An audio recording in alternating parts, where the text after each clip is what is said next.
सातारा जिल्ह्यातील महत्त्वाचा तालुका म्हणून ओळखल्या जाणाऱ्या मान तालुक्यातील दहिवडी नगरपंचायतीमध्ये अविश्वास ठराव मंजूर झाल्यानंतर प्रथमच नीलम अतुल जाधव यांना नगराध्यक्ष होण्याचा बहुमान मिळाला।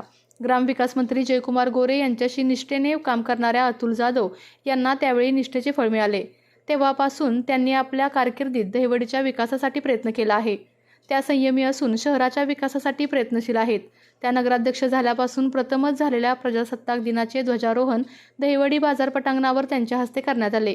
यावेळी उपनगराध्यक्ष सुरेखा पखाले, नगरसेवक धनाजी जाधव, शैलेश खरात, राजेंद्र साळुंखे, विशाल पोळ, लक्ष्मण जाधव, अतुल जाधव, बाळासाहेब सावंत, नगरसेविका वर्षाराणी सावंत, मोनिका गुंडगे, निलिमा पोळ यांच्यासह मुख्याधिकारी संदीप घारगे व दहिवडीकर नागरिक मोठ्या संख्येने उपस्थित होते।